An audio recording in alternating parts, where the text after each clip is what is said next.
Hello, नमस्ते बच्चों। आज अपन पढ़ेंगे वेक्टर की लेक्चर नंबर 13।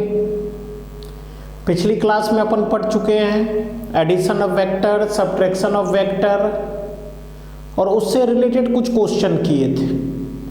अभी अपन उससे आगे बढ़ेंगे, कुछ क्वेश्चन करेंगे जो डायग्राम वाले होंगे। सही है। आप इससे पहले वीडियो को लाइक और सब्सक्राइब कर दो और जितना ज़्यादा से ज़्यादा हो सके शेयर कर दो, क्योंकि अगर आपने पिछले पूरे लेक्चर पढ़े होंगे तो ये फिर समझ में आएंगे। आपके किसी भी तरह का कोई भी डाउट है तब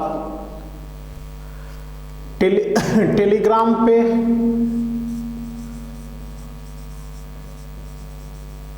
प्लस व्हाट्सएप नंबर है आपका कितना 7420869713। इस पे आप अपने डाउट पूछ सकते हो। तो आज की क्लास अपन स्टार्ट करते हैं। कुछ क्वेश्चन देखते हैं अपन उससे आगे। पिछली क्लास में हमने देखा था एंगल वाले, अभी कुछ डायग्राम वाले क्वेश्चन देखते हैं। क्वेश्चन है ऐसे,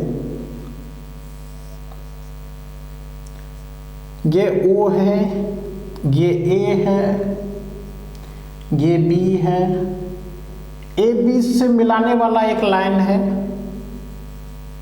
और ये M है। M को बोला जा रहा है कि ये मिड पॉइंट है, मिड पॉइंट। क्वेश्चन है then OA vector plus OB vector equals to K times into OM vector, then the value of K is. Option है तुम्हारा पहला K इक्वल्स टू 1 है, दूसरा ऑप्शन है K इक्वल्स टू 2 है, तीसरा ऑप्शन है K इक्वल्स टू 3 है, चौथा ऑप्शन है कि K इक्वल्स टू 4 है। आप अटेम्प्ट कर लो पहले, फिर मैं कराता।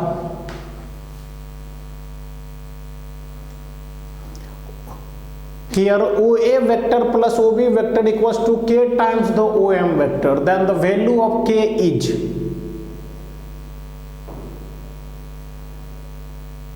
then the value of K is। I hope कि आपने अटेम्प्ट किए होंगे। स्क्रीन पॉज करके आप अटेम्प्ट कर लो इसको। अगर अटेम्प्ट कर लिए तो देखते हैं हम सॉल्यूशन देखते हैं। देखना, अगर ये मिड पॉइंट है, अगर M मिड पॉइंट है तो हमको पता है कि AM ही बराबर है किसके, BM के। सही है ना। अच्छा, बराबर है तो इसकी देखो लेंथ क्या है, सेम।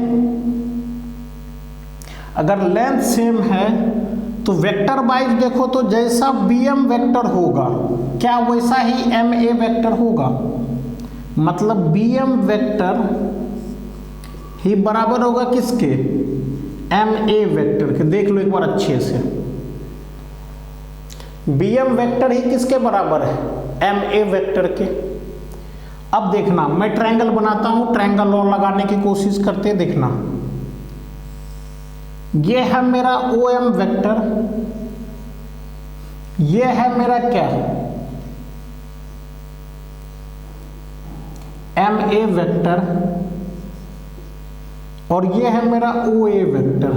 ट्रायंगल लॉ का रिलेशन आपको आते हैं, ट्रायंगल लॉ से बताओ क्या लिखा जाएगा।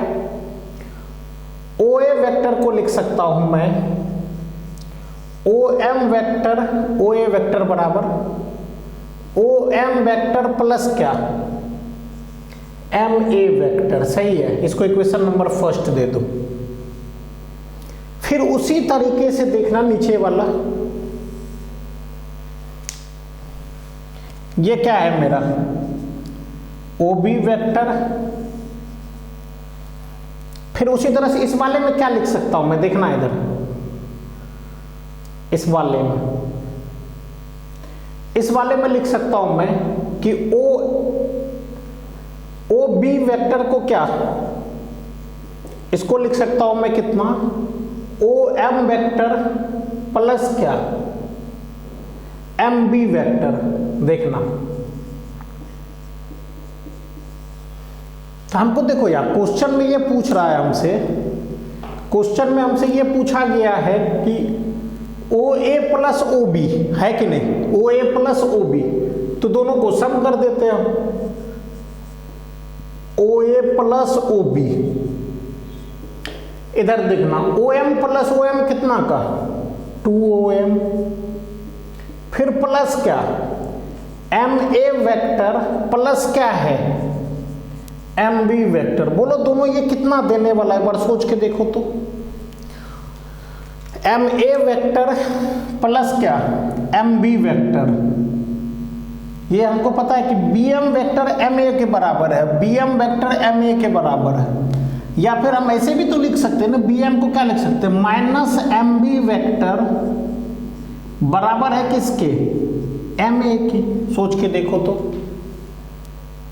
देख लो एक बार आप इसमें ये वेक्टर यहां देखो, इन दोनों वेक्टर की मैग्नीट्यूड तो सेम है क्योंकि मिड पॉइंट है, क्वेश्चन ही बता रहा है ये मिड पॉइंट है, मैग्नीट्यूड सेम है बट डायरेक्शन किधर है, एक की ऊपर है तो दूसरे की नीचे।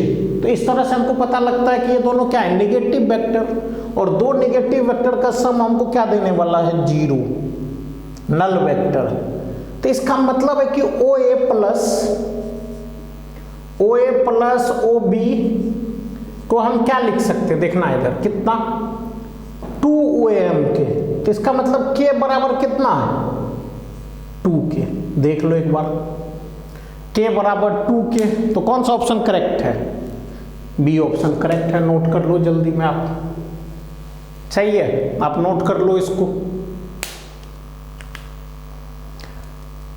चलो अब आगे क्वेश्चन, अभी अच्छे क्वेश्चन करेंगे सब लॉजिकल वाले, बढ़िया क्वेश्चन जो है,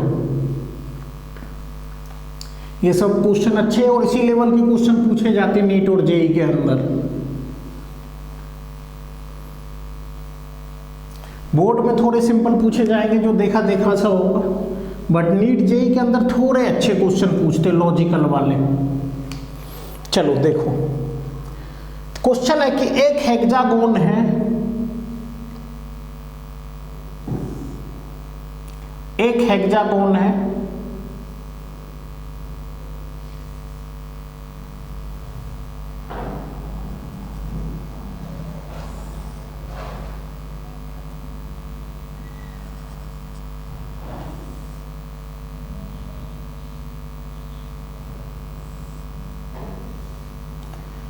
ये हेक्सागोन है जिसका नाम है A B C D E F, ये हेक्सागोन है, समझे, रेगुलर हेक्सागोन, रेगुलर हेक्सागोन, सही है। देन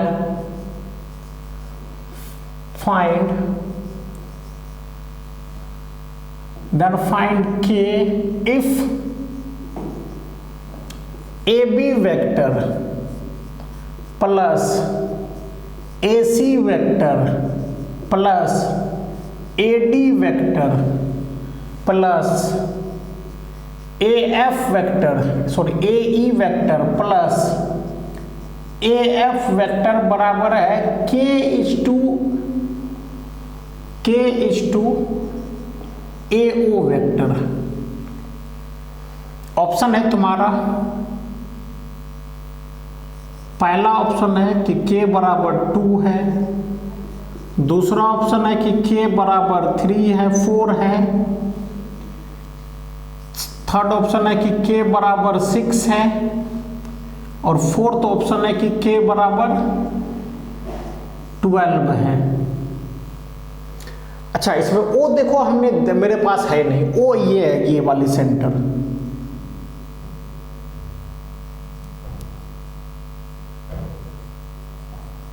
ये जो है ना ये सेंटर, ये ओ है, पॉइंट ओ। बढ़िया क्वेश्चन है, एक बार 2 मिनट समय लगा के आप खुद से अटेम्प्ट करो, स्क्रीन को पॉज करके। अच्छा क्वेश्चन है, मतलब वेक्टर का अपन बात करें तो सबसे अच्छा तो नहीं बोल सकते, बट अच्छा है जो क्वेश्चन जेई लेवल तक के आप बोल सकते हो। आप खुद से अटेम्प्ट करो एक बार, फिर मैं बताता हूं। स्क्रीन पॉज करके आप अटेम्प्ट कर लो, फिर मैं सिखाता इसको कैसे सॉल्व करें। कर लिए? चलो देखो,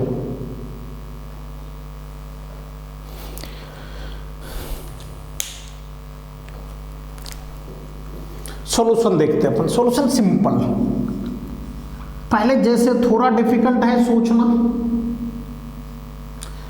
अगर मैं आपसे पूछूं कि कौन कौन से वेक्टर दिख रहे हैं आपको जो एक जैसा है, अगर मैं देखो ध्यान से ए बी, यहां पे देखना इधर, क्या ए ई वेक्टर को हम लिख सकते हैं बी डी वेक्टर? देखो तो इक्वल वेक्टर है कि नहीं, ये दोनों ऐसा है, ए ई, ये ए है, ये ई है, ये बी है और ये डी है, तो ये लिखा जा सकता है इक्वल। दो वेक्टर जिसकी मैग्नीट्यूड इक्वल है और डायरेक्शन भी सेम रहे तो ऐसे वेक्टर को बोलते हैं इक्वल वेक्टर। पहला तो ये समझ में आ गया कि ए ई सर बी डी के बराबर है, सही है। और कौन कौन सा सेम दिख रहे हैं मुझे? दिख रहा है ए बी को देखो, क्या ए बी वेक्टर को हम बराबर लिख सकते ई डी वेक्टर के? देखो तो एक बार अच्छे से एकदम दिमाग को खोल करके, मन को शांत करके, जो ध्यान वाले मुद्रा होते हैं ना उसमें जाकर के सोचो कि क्या ए बी वेक्टर को मैं ई डी वेक्टर के बराबर लिख सकता हूं कि नहीं? लिख सकते, ऐसा है दोनों। देखो ये है मेरा ई डी, ये है मेरा क्या ए बी, ये दोनों पॉइंट नोट कर सकते हैं हम। और कुछ है क्या? है कौन सा? क्या बी सी वेक्टर को एफ ई वेक्टर बोल सकते हो? सोचो, ये दोनों ये बोल सकते हैं। पहले हम लिखना स्टार्ट करते एक एक करके। देखो हम लिख सकते कि ए बी वेक्टर प्लस क्या, A B vector plus B D vector को हम लिख सकते हैं क्या, A B plus B D. ऐसा मैं बना भी देता हूं, पहले लिख देता हूं फिर बना भी देता हूं, ताकि किसी भी तरह की कोई कॉन्फ्यूजन नहीं होने चाहिए। ये ए, ये बी, ये डी और ये डी। ए बी के हेड पे बी डी का टेल है तो ये वेक्टर ए डी है, लिख सकते हैं। इसको हम नाम दे देते हैं इक्वेशन फर्स्ट, सही है। और देखो तो क्या क्या लिखा जा सकता है। क्या ए ई प्लस ई डी, देखना इधर, क्या ए ई प्लस ई डी को क्या लिखा जा सकता है? ए डी लिख सकते हैं कि नहीं? ए ई प्लस ए डी को पहले इसको नोट कर लो सभी लोग। बी डी को ध्यान से देखो, बी डी इधर मिला, ये किसके बराबर है? ए ई के। तो इसमें अभी पहला फर्स्ट मत लिखो और इसको मिनिमाइज कर देते हैं। ए बी वेक्टर प्लस क्या, बी डी के बदले क्या लिख सकता हूं मैं? ए ई वेक्टर बराबर क्या है? A D. तो इसको अपन इक्वेशन फर्स्ट लिखते हैं, सही है। ए बी और ए ई आ गया। कौन कौन सा बचा है अपने पास? देखो कौन कौन सा बचा है। अब ध्यान से देखना, A C vector plus C D vector, देखो तो ये कितना के बराबर है? ए सी प्लस सी डी, क्या ए डी के बराबर है? होगा, कंफर्म होंगे। ए सी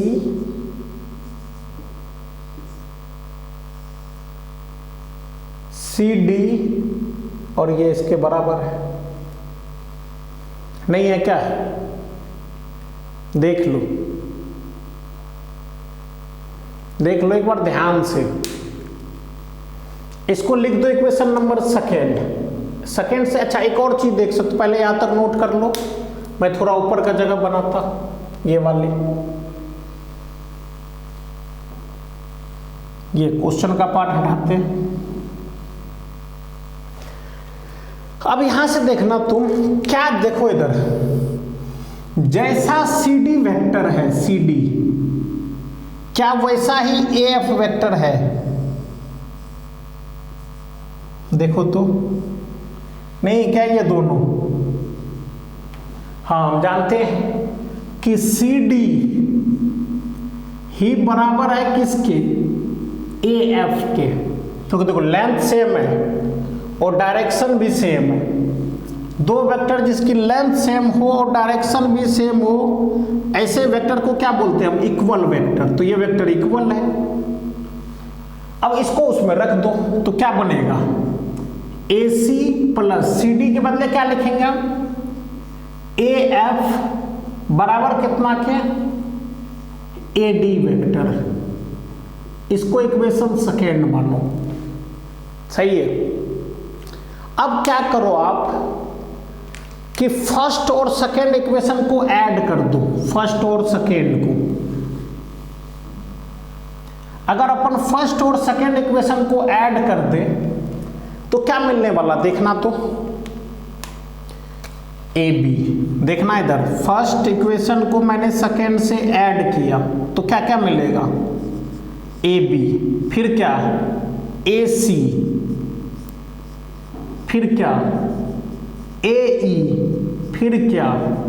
ए एफ, इसमें भी ए डी, इसमें भी ए डी, तो ये कितना का?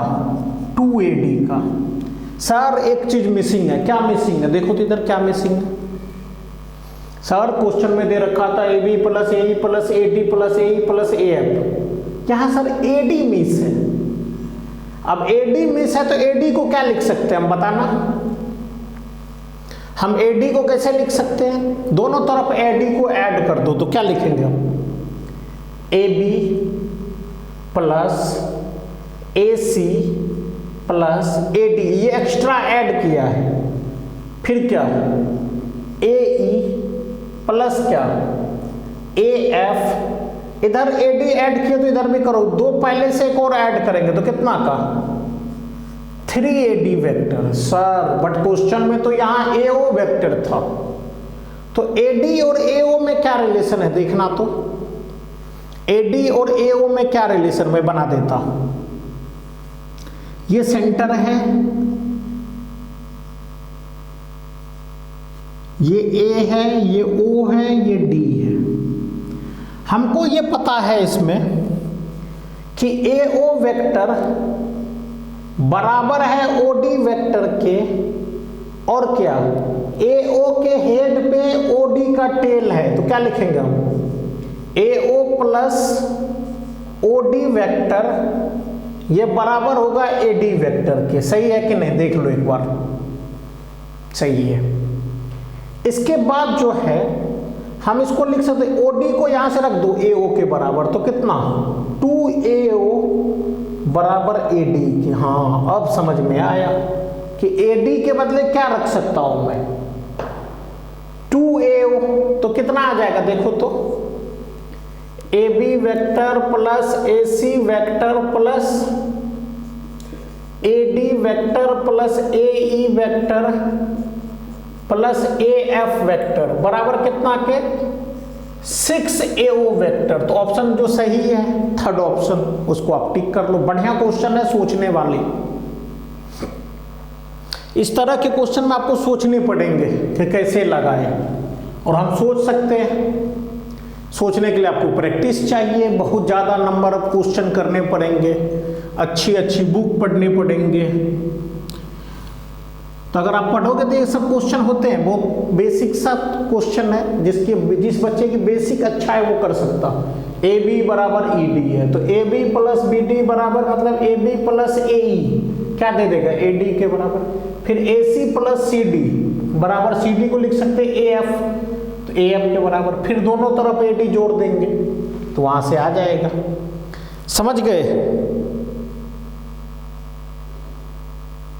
आगे बढ़े, चलो क्वेश्चन करेंगे। क्वेश्चन फिजिक्स में, क्वेश्चन नीट में ये नहीं पूछेगा या जेई में आपसे ये नहीं पूछने वाला क्या कि व्हाट इज वेक्टर, ऐसे क्वेश्चन नहीं आते। ऐसे क्वेश्चन हमसे पूछते एप्लीकेशन वाले। तो आपने अगर वेक्टर पढ़ा है, साइंस पढ़ा है, तो इसका यूटिलाइज आप कैसे कर सकते हो? एंगल निकालने में, ये डायग्राम को सॉल्व करने में एप्लीकेशन पूछते हैं। आगे बढ़े, चलो एक और ऑब्जर्वेशन है जो हम देखते हैं ध्यान से। ऑब्जर्वेशन क्या है?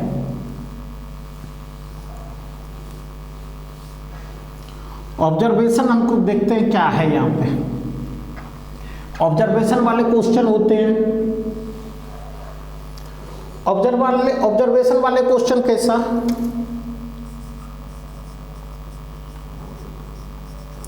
नोट करके इसको लिखने, ऑब्जर्वेशन इंपॉर्टेंट है थोड़े। मान लो कि दो वेक्टर है, इधर है फोर्स F का, इधर है फोर्स F का, और इसके बीच का एंगल है थीटा बराबर 180 डिग्री, या 180 को हम पाई रेडियन बोलते हैं, पाई। तो बताओ इन दोनों का एफ नेट कितना है? 0। एफ नेट कितना के बराबर? 0 के। सही है सर। यहां थीटा को देखो ऐसे लिख सकते हैं हम, 2 पाई डिवाइड बाय 2। चलो इससे आगे बढ़ते और देखते हैं। अगर मान लो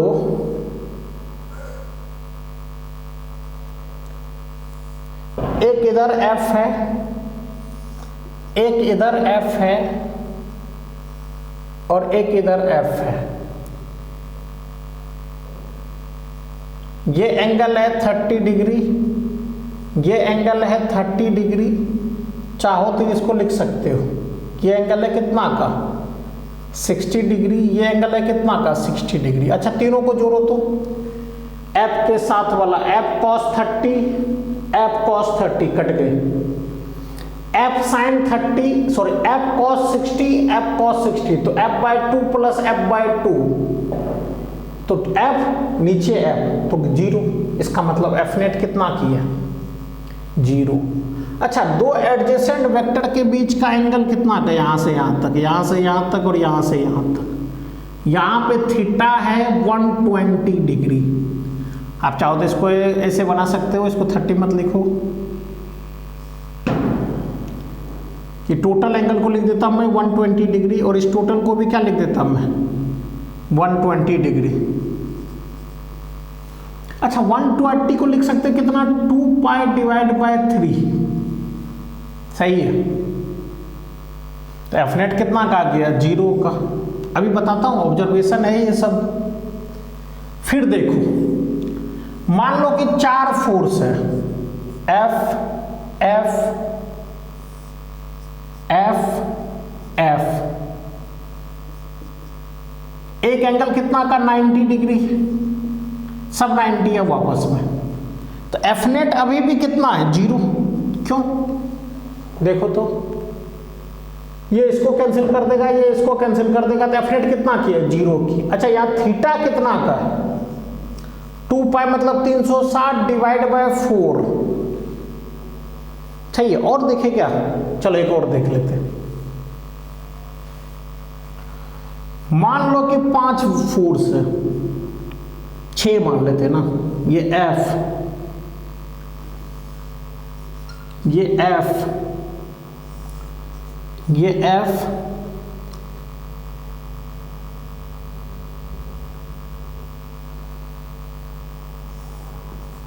ये F,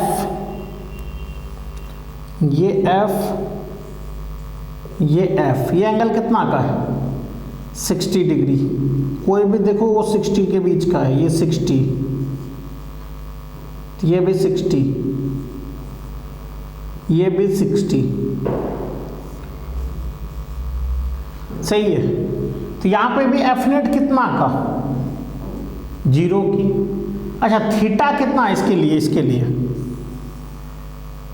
लिए थीटा कितना है 2 पाई डिवाइड बाय 6। अब चीजों को हम जनरलाइज करते हैं। दो वेक्टर है जिसकी इक्वल मैग्नीट्यूड है, अगर उसके बीच का एंगल है 2 pi divide by number of vector 2, तो एफ नेट कितना का मिला 0। चलो अगर 3 वेक्टर है जिसकी इक्वल मैग्नीट्यूड है और उसके बीच का एंगल कितना है 2 पाई बाय 3, तब भी एफ नेट कितना की 0 की। अगर 4 वेक्टर है, इस चारों के बीच का भी एंगल कितना 90 90 90, तो 2 पाई बाय 4, तब भी इसका सम कितना है 0 की। सही है।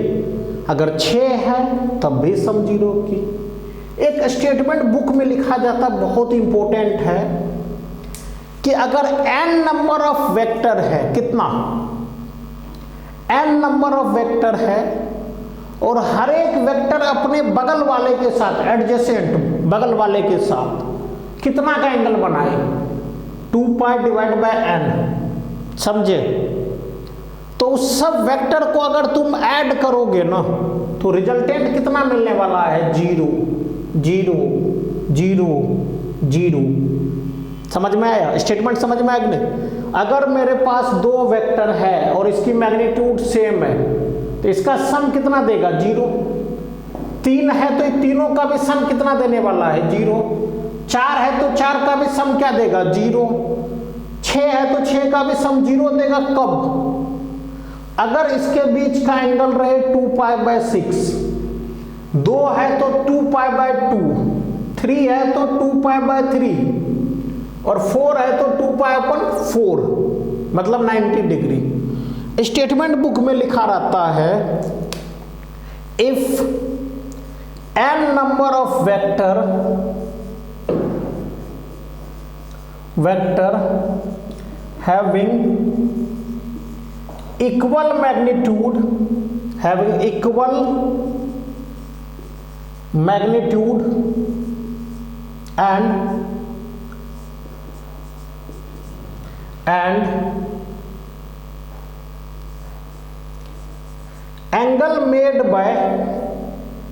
and angle made by vector with the adjacent vector, adjacent मतलब होता है अगल बगल के, अपने अगल बगल के वेक्टर के साथ, अगर वो अपने अगल बगल के वेक्टर के साथ with the adjacent vector is 2 pi divide by n, important है, देन देयर सम इज, या देयर रिजल्टेंट लिखो, सम अच्छा नहीं लगता पढ़ने में, देन देयर रिजल्टेंट इज 0। अब बुक देखोगे ना, हर एक कोचिंग के सीट में आपको ये वाले क्वेश्चन दिख जाएंगे, देयर रिजल्टेंट इज 0। हर एक कोचिंग के सीट में आपको ये दिख जाएगा कि अगर जैसे क्या बोलेगा, अगर मान लो मेरे पास 5 नंबर ऑफ वेक्टर है, सही है, उस पांचों की मैग्नीट्यूड मान लो कि मेरे पास 5 फोर्स है जिसकी मैग्नीट्यूड है 10 न्यूटन की, सही है, और हर एक फोर्स अपने बगल वाले के साथ एंगल बना रहा है 72 डिग्री की, कितना की 72 डिग्री की। तो बताओ पांचों फोर्स का सम कितना है? सीधा आंसर 0। कैसे पता लगा सर 0? पता लगेंगे, 2 पाई का मतलब होता है 360 को 5 से डिवाइड कर दो, तो देखो तो 7 2, 5 वेक्टर है जिसकी इक्वल मैग्नीट्यूड और हर एक वेक्टर अपने बगल वाले के साथ कितना का एंगल बना रहा है 72 डिग्री का, तो सबको ऐड करेंगे तो क्या मिलने वाला है हमको 0। समझ में आया या नहीं? आगे बढ़े। हमने बहुत तरह के क्वेश्चन इसमें किए हैं, हटा दूं आगे? चलो, क्या ऐसा हो सकता है कि दो यूनिट वेक्टर को ऐड करो और उसका भी रिजल्टेंट कितना हो जाए यूनिट वेक्टर? सोच करके देखो तो एक बार, क्या ऐसा हो सकता है कि मैं दो यूनिट वेक्टर को ऐड करूं और उसका भी रिजल्टेंट क्या दे दे? एक यूनिट वेक्टर। लिखो क्वेश्चन को,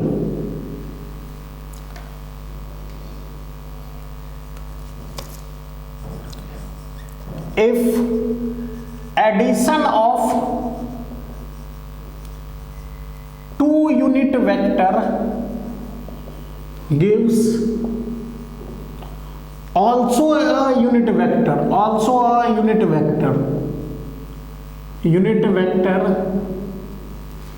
then find angle between them. Simple सा क्वेश्चन है, अटेम्प्ट करो एक बार।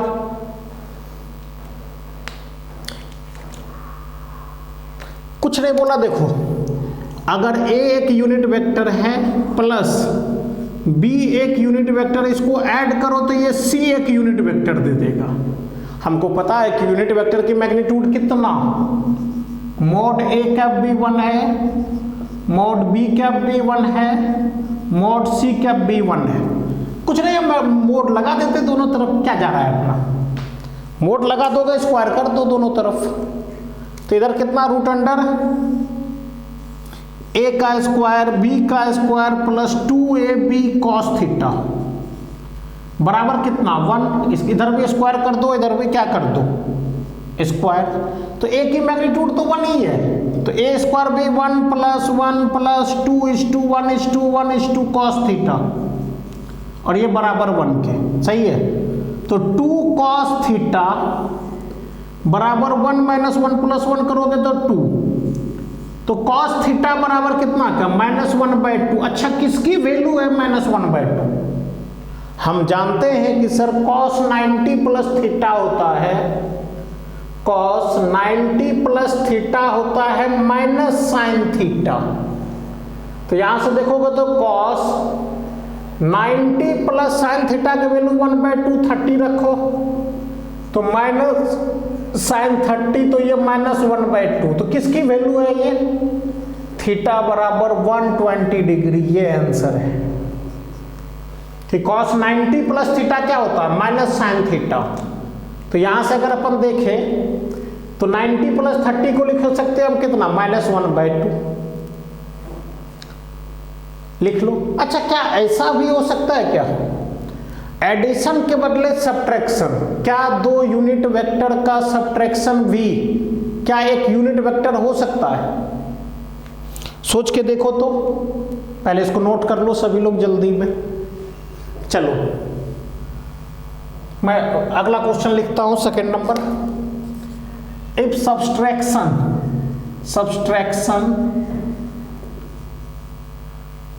Of two unit vector, same कहानी है, थोड़ा सा चेंज हो जाएगा। क्या दो यूनिट वेक्टर का सब्ट्रैक्शन भी क्या एक यूनिट वेक्टर हो सकता है? हो सकता है। कैसे? अगर देखोगे तो यहां पे अब क्या आ जाएगा, प्लस या माइनस? माइनस। कुछ नहीं करना, वही काम, रूट अंडर क्या, जल्दी बोलो तो, a square plus b square minus 2ab cos theta, सही है, बराबर कितना 1 का स्क्वायर कर दो, इधर भी स्क्वायर कर दो।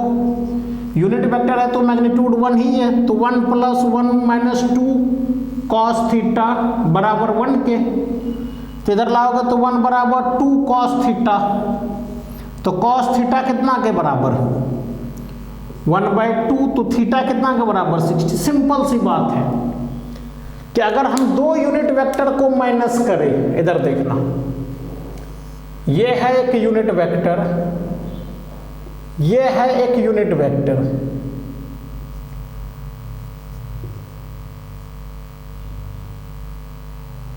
और ये एंगल है 60 के। इसको चाहो तो यहां ला सकते हैं, या माइनस b कैप हो जाएगा,